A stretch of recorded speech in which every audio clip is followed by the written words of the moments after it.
Joining me for more on this is a guy who has written for many publications and doesn't shy from telling it like it is. Gavin McInnes is a writer, one of the founders of Vice magazine. I tell you the name of his latest book, but it has a couple words in it I can't say on TV. It's not even the one you're seeing on the screen, it's another one. So just Google Gavin's name if you want to learn more about it.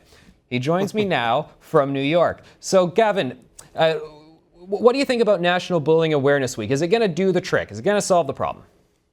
Of course not. It's a silly thing. It's just like this whole campaign that Canada had to eradicate hate, as Mark Stein pointed out. Not the crime, not the speech, the actual human emotion.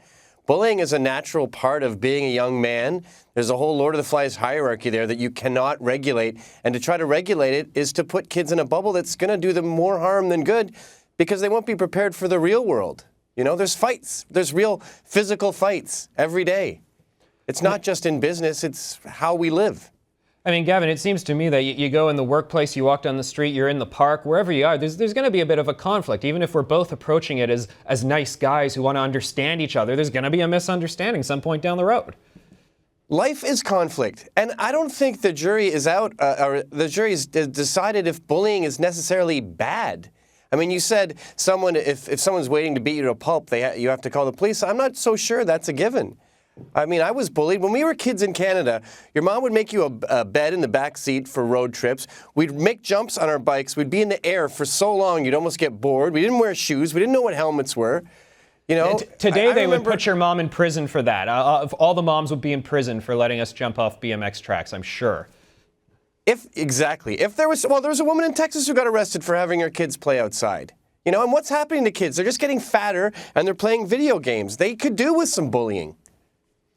I mean, what do you say to the people who really do the heavy programs? They want the government funding. They want everybody to donate to the ribbon campaigns to just get as many bullying group action programs in schools as possible. You know what their greatest asset is? That people don't do math anymore. So they can take a few anecdotal pieces of evidence and blow it up into a big thing where if you're against them, you want kids to die. And no one goes, well, wait a minute, what are the actual numbers on this? How serious of a problem is this? And it's not a problem. In fact, it's an integral part of growing up. And if you take that away from kids, you do them a disservice because they're ill-equipped for the real world. Okay, so you have a history Remember wedgies? I do remember wedgies. They're not even that painful. You just grab the guy by the underwear, pull him up, doesn't even hurt.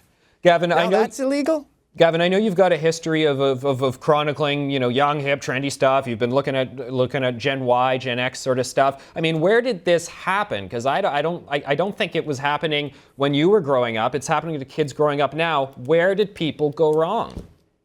I'll tell you what happened. The baby boomers, right, they had a pretty good education and they had a good upbringing, but they became professors. And when they became professors, they decided they didn't want to work because they're spoiled brats, because they got this sense of entitlement from all the hard work their parents did. And so instead of doing hard work and teaching kids, they invented this whole sort of liberal social critical theory.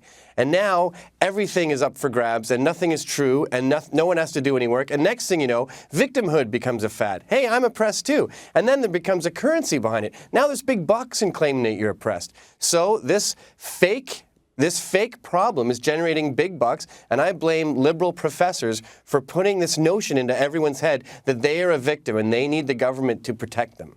Well, Gavin, one thing that I go crazy about, this kind of plays into what you're saying about the entitled liberal background stuff. And there's people these days going into complete nonsense university programs that just shouldn't exist. They get out of it, they expect a six-figure salary immediately. Meanwhile, you ask them, can you change the light bulb or help me sort of dig this hole? And they just can't do it. It seems like they maybe would have done with some BMX riding or something. Riff on that for a second if you can.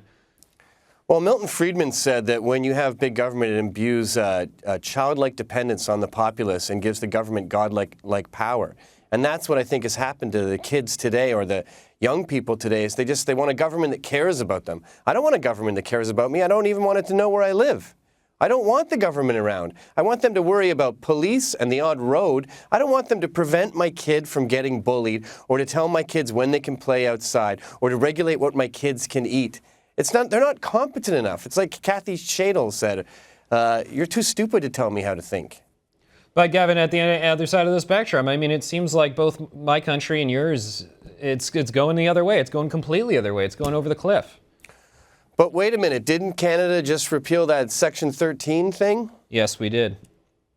That's a good sign. Maybe Canadians have had enough, because I know that the bureaucrats are pushing all this stuff and the fear-mongers are pushing all this stuff. But when I talk to my brethren, my Canadian relatives and my friends back there, they've had enough. They don't want this to happen.